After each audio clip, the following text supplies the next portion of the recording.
Hey friends, it's Celine, and today I thought I'd make some egg bites for my husband's breakfast.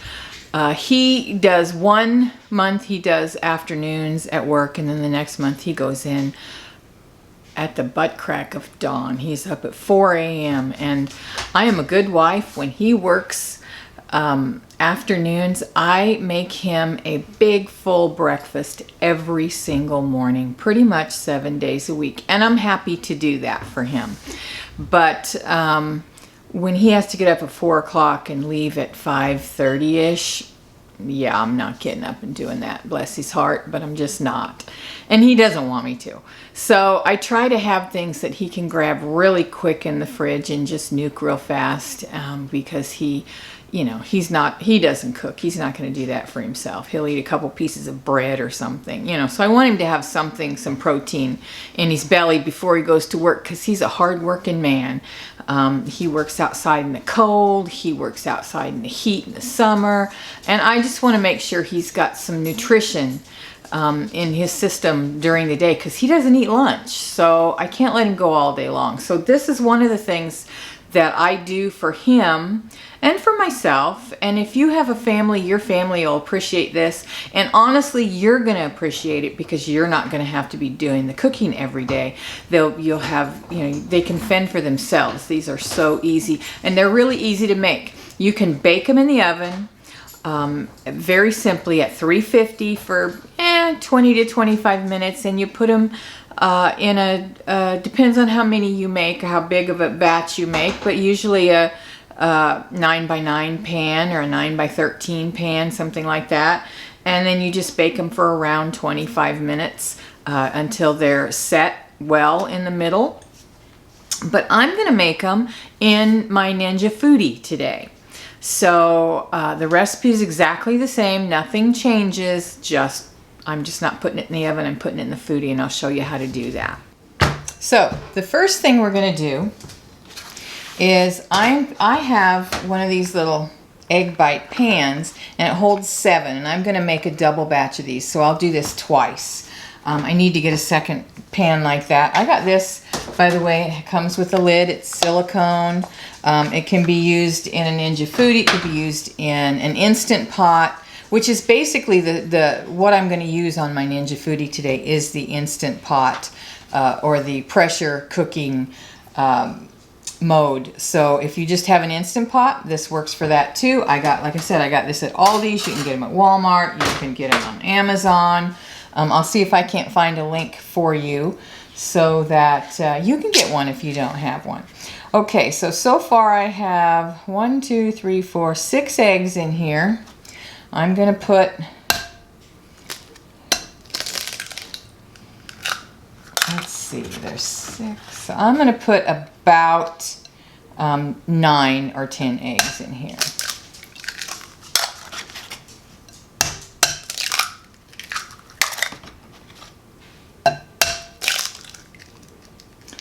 Yeah, let's do 10. Okay, that'll be 10. Alrighty.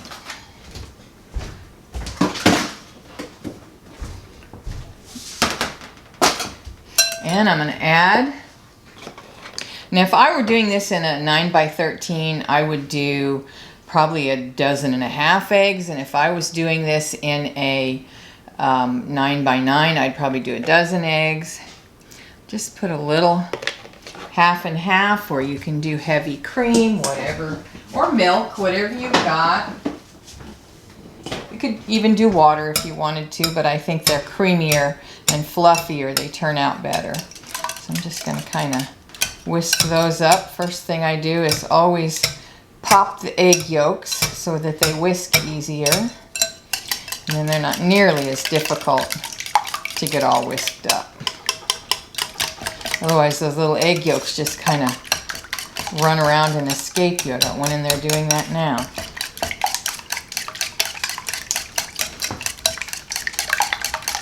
All right. That's pretty good. Okay.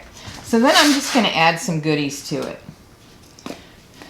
Add a little salt. I'm probably a half a teaspoon. And then I have my own seasoning that I make. Let me show you what it looks like. You see that? That is basically, and again, it's Aldi brand, but it could be any brand you want. I probably did about 3/4 of a teaspoon of that. As you can see, I'm not a weigher and measurer. I'm an eyeballer and to taste kind of gal. So there's my seasonings. It's all this is Aldi steak seasoning. It could be any kind of brand of steak seasoning that you like. Garlic and onion powder thrown in the herb grinder, the coffee grinder, and that's it. And I use that on everything, just everything I make.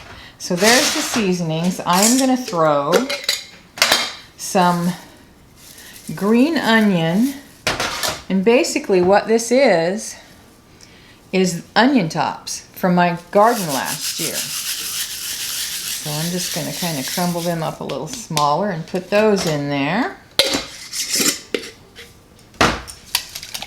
Get all that mixed up. Okay, the next thing I'm going to do, now you can add anything to this. You can add tomatoes, you can add just whatever you want to it. I'm going to take a little bit of ham and I'm going to chop that up in little pieces.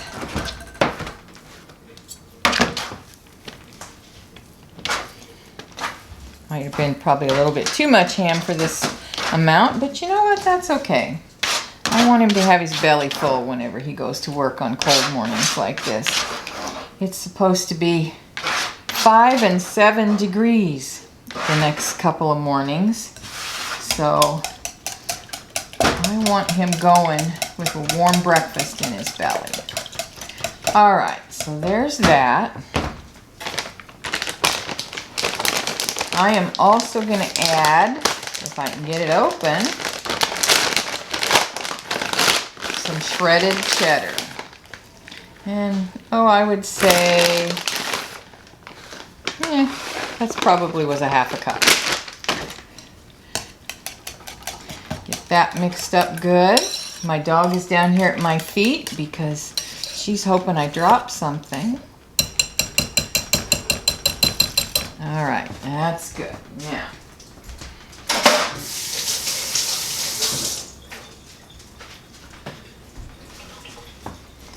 Now what I'm going to do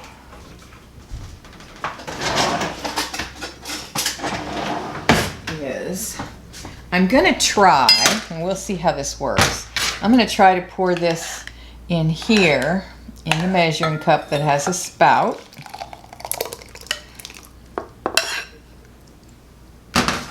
And I'm going to see if I can't pour this in here. Now the first thing I'm going to do is spray this really good with cooking spray, or you could wipe it with butter or olive oil, whatever you want to do.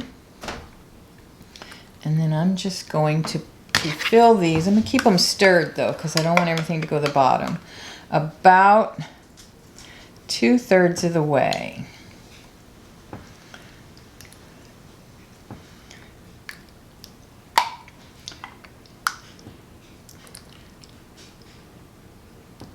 That's working perfect. The last time I made these, I actually spooned them in and I kind of had a mess.